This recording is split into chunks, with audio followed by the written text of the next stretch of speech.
So you're saying it's gonna bleed a little, but then should otherwise be fine.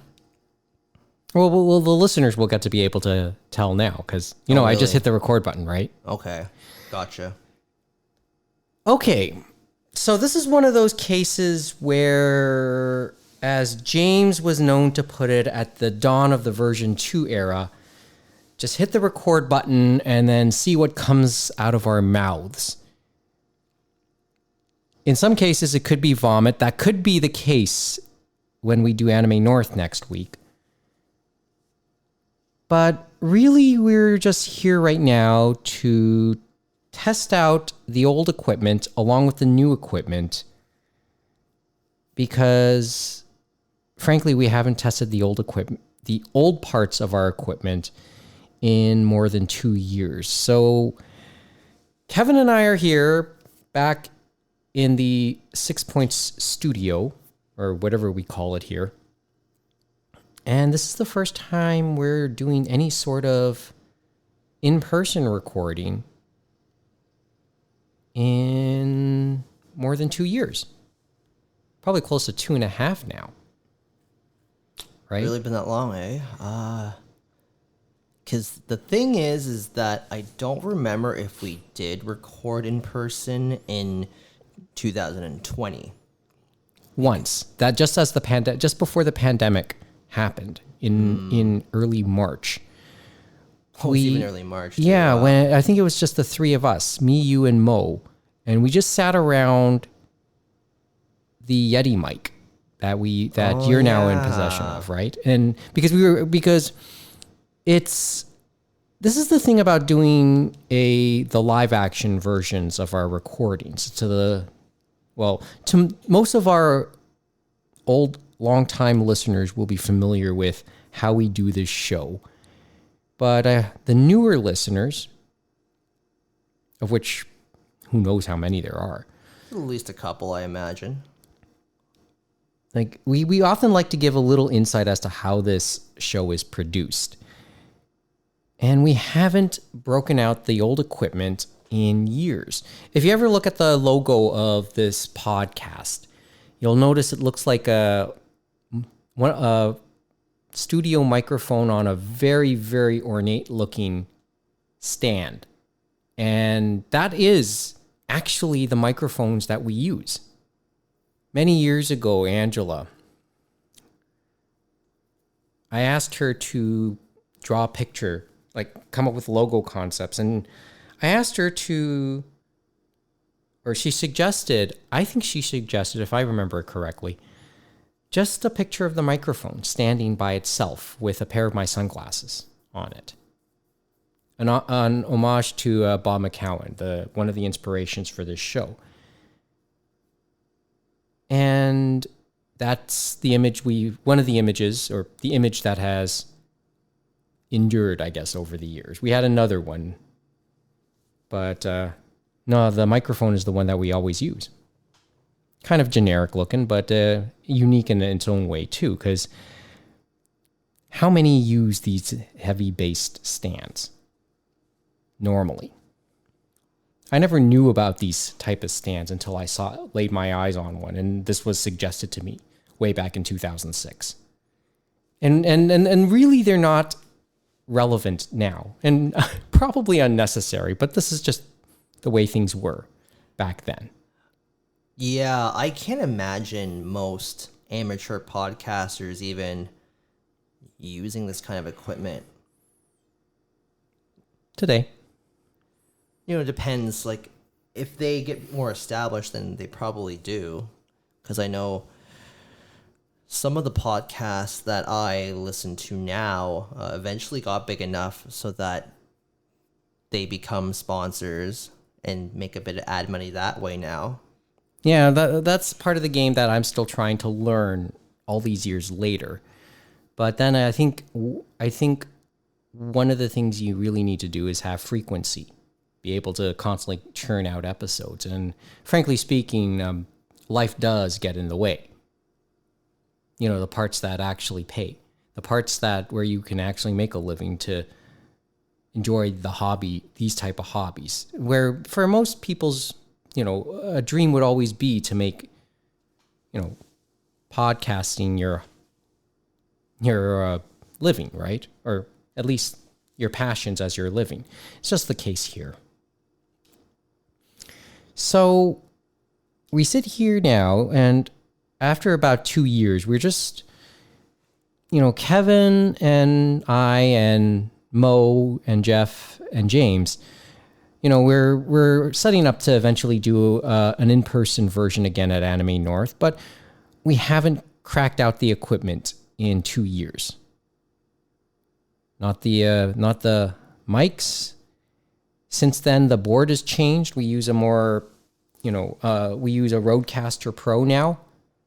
Although that's already out of date because Rodecaster in the last month released a second version, an updated version of their Rodecaster Pro board, which I'm told has a few firmware issues right now. But I bought mine used, and so far so good. And we have to start learning how to use that. And with it, some of the tweaks that hopefully will improve the editing, because we can tape this show now with multi-track channels, or whatever the term is.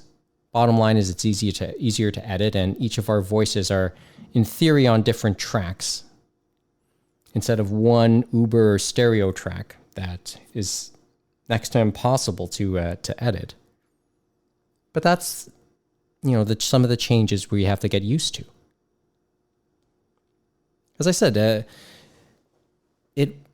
just harping on a theme, this type of stuff probably is unnecessary today. And that's sort of the theme where I think we'll be kind of going on for as we chat for the next 20 minutes, I guess. Yeah. Yeah. Because, truth be told, Mo, Kevin, James, Jeff, we've met up periodically over the pandemic and hung out for brief periods. But we haven't done any taping, and we've had a little bit of fun, had some chats, hung out at bubble tea places, and just quickly, Kevin and Mo were here almost 2 weeks ago, and they saw the legendary locker for the first time. I think that's what we want to talk about for a few minutes, because I want to start choosing a few items to do the Nominoichi in. And oops, I forgot what my table number will be, but we'll talk about that later on. Sure. I did forget my table number. Yeah, it's fine. My phone is charging and the battery's dead, so I know I put it in there, but I'll have to look that up later. Well, it's not as if hordes of people will suddenly clamor for stuff that's items. Sure, yeah, stuff that's like 20 years old. Well, 15 to 20 years old. I'd say give or take. Yeah, that sounds about right. Mm-hmm. Like the history of the locker, and the locker here is like a lot of my older anime stuff. I've never hidden the fact that over my time in fandom, I've bought my fair share, probably more so than I should have, but I did. That's a lot of us, me included. Sure. But I always make this line, but looking back on my buying habits as a fan, it was what I was back then. It's not necessarily what I do now. And I'd still buy a few items, just not to the same degree. Yeah. I can't sit and really regret it, because really, what does it do? What does it change? Your financial situation, one way or another. I guess. Well, let me ask you this. What has changed? Like, what do you see yourself buying more of now, and what do you see yourself buying less of now? See, that's the interesting part. It would have to be, like, if it's a book, if it's a DVD, it has to be something that, or did I say DVD? How odds of me. Yes. But if I bought anything on home video, on Blu-ray, which is the thing, I guess, but that's debatable too. No, it's still Blu-ray. There's barely any 4K releases right now. Okay. It would have to be something I'm really, really into. Books, same thing. Yeah. Because it's a lot it's a big commitment. It's like trying to start One Piece now. Or I guess that's the best way I could put it. Well, did you read One Piece? I've never watched or read a single chapter or watched a single episode. But I so respect its popularity. So I won't say I know anything. I just know what it is to the business. I know what it is to fandom. I would say you're missing out. Of the quote unquote big three back in the day. The other two being Naruto and Bleach? Yes. I would say, despite me having... How do I put this? Despite Bleach being my sentimental favorite of those three works, One Piece is by far the superior work in terms of planning and execution. I think we can talk a lot about that when we talk about Berserk too, as that rolls along. Okay. So going back to the whole, my own buying history, and James has a version of it too, but I don't think he has as much nearly the buyer's remorse I may have at this stage of our respective lives. One day, I want to see James' collection because it will probably rival mine, and very much. I believe. Well, you can correct me later, James, if he ever hears this. If I'm not correct on what I'm going to say, is I'm assuming most of his stuff is on display. Maybe not all of it, but I would assume a good chunk of it is. And I don't think, at least James hasn't given any indication that his purchases have let up either. So no, that's probably the key thing. Mine have, but I don't think his has. But I think there's a degree of selectivity in it for him too. But that's just a guess. But he buys anime, manga, and video games. Oh yeah. So he buys almost the full gamut of our fandom. Yes. I don't think he buys figures, but other than that, yeah. Where do you have all the space for this, James? Like, yeah. Granted, I know his living situation, which I'm not going to divulge just for privacy purposes, but I'm just thinking, how do you display all this stuff? Or I guess you just don't display everything. Well, yeah. Because I can't display everything anymore. No, neither could I. And my living space has evolved over time. And even if I want to buy a couple more Billy bookcases from IKEA, I can't do that because there's a chronic shortage of them right now. Oh, really? So that's what I've been hearing. Okay. They're just very hard to come by. Like, eventually they'll come supply in. Chain, the quote-unquote supply chain issue? Yes. So then I imagine if they do become available, they just get snapped up. That's just my assumption. Probably a fair thing to think. Anyway, so over the years, I've hinted what my collection might look like. James has gotten a glimpse of it because he's seen it before. Mm-hmm. Like, he's seen it in and out of the locker. Like, he saw it when I had it up here, and he's seen it since it's in storage, or bits and pieces of it. Yeah. But Mo and Kevin, I gave them a chance, to help me a couple weeks ago go through the locker so I can pick at least a handful of items for the Nominoichi. Kevin wanted to do this, and then when Mo found out, he just basically tagged along. And remind me, he actually snapped a few photos of the two of us standing in front of the locker. Yeah. But I think I shocked them a little bit. You tell me, did I shock you a little bit with what you saw, or just a little? Well, I shouldn't say just a little, but it was interesting to see just what was in there as a whole, like just beyond your anime and your manga and your video games. Like, you have like Blue Jays memorabilia, you have like old textbooks that I'm surprised you didn't get rid of already. Which honestly I should have, but maybe I want to look back. But that's a fair statement too. I mean, it's one of those. If you're any university student knows the price crunch about having to buy those things, and sometimes you find out you can't even return them used because then the next version of it comes out. Mm-hmm. So what you have is pretty worthless. Yeah. In many respects. But honestly, I don't disagree, because those are books from God knows how long ago. They predate the anime stuff for sure. Mm-hmm. And just a lot of your like random merchandise was pretty interesting too. Like a lot of retro pins and clear files and plushies. Like I never pegged you as a plushie person. I was back in the day. I was. And there's literally a huge bag of them. And it's here, and some of that will end up in the Nominoichi.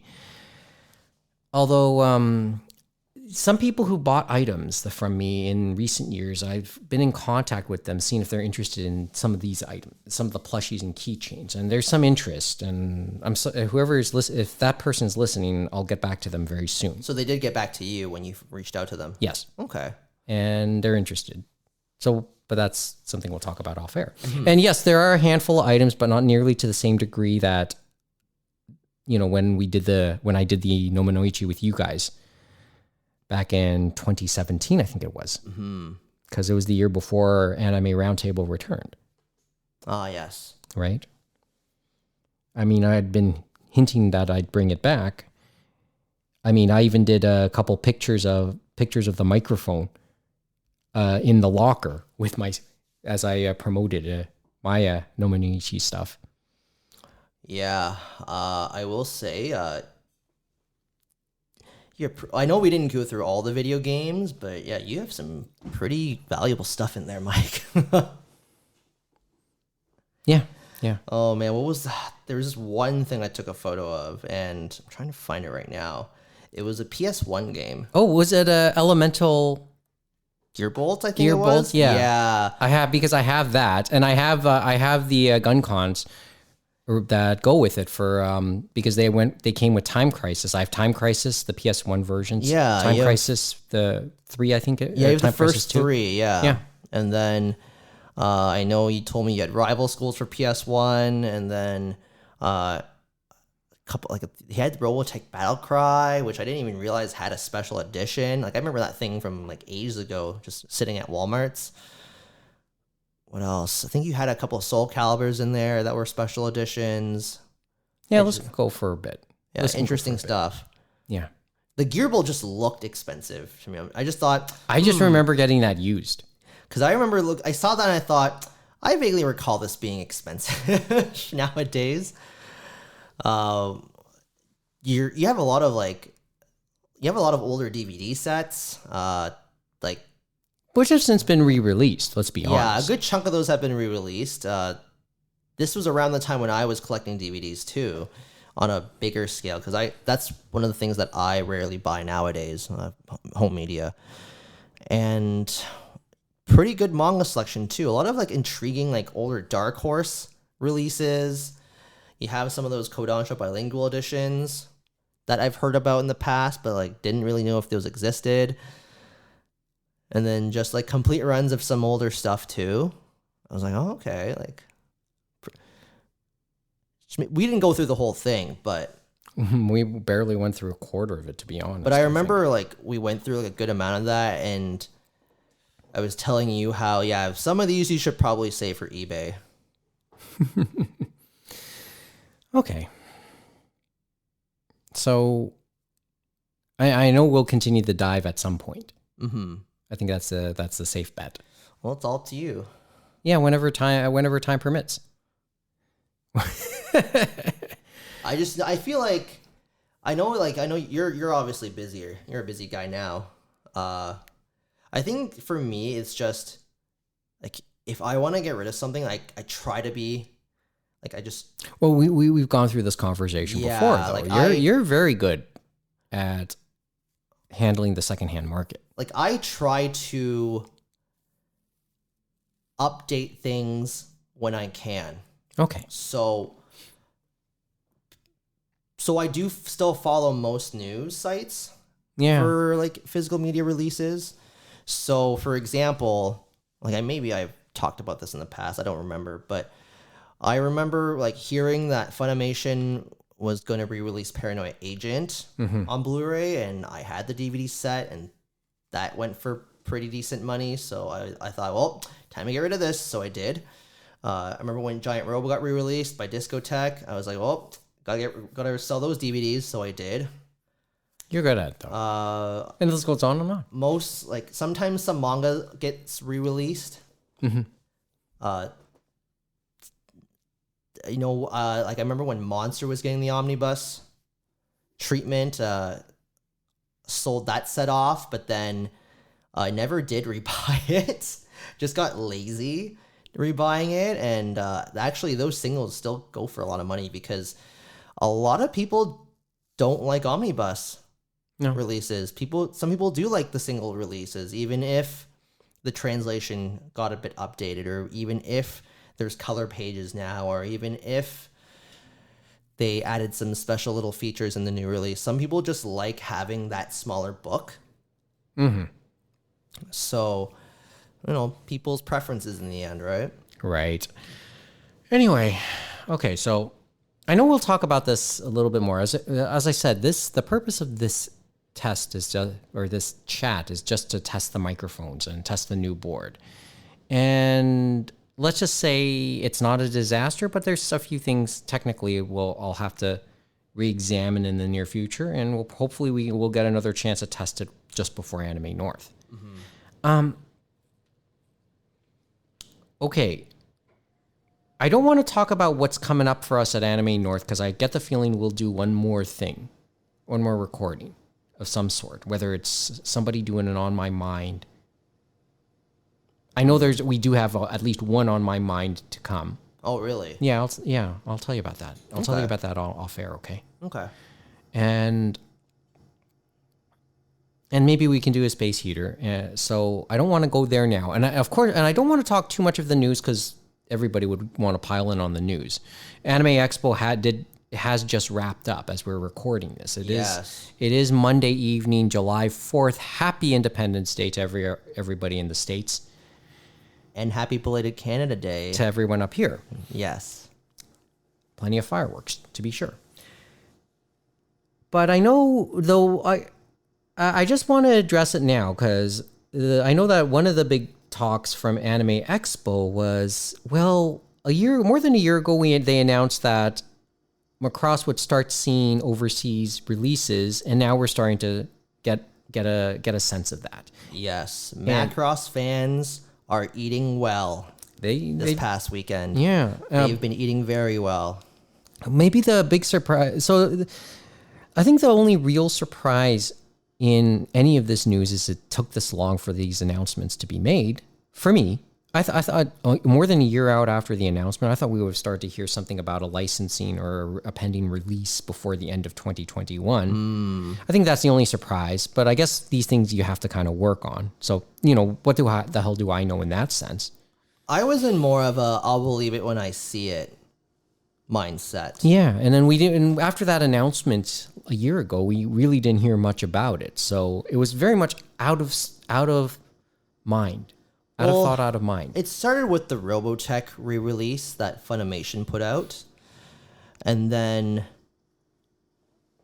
they did announce movie screenings for the 2 or 3 Macross Frontier movies, which I don't think we got here. Yeah. I could be mistaken.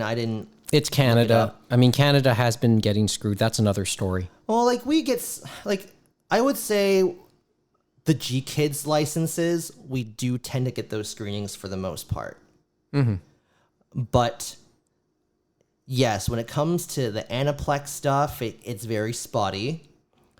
When it comes to, because I think I remember with the Monogatari movies, we didn't get all of them. We missed for whatever reason, 1 or 2 of them didn't screen here, but 1 of the 2 of them did. Okay. I don't remember all of the Digimon movies screening here. I know the first one did, but then I don't recall if all of them did. Yeah, and this goes on and on. Well, we can go on and on. But yeah, there's just certain depending on the company, like we don't get everything. I think with Sentai movies, we don't get everything either. Those are a lot more limited. Some we have gotten, some we did not.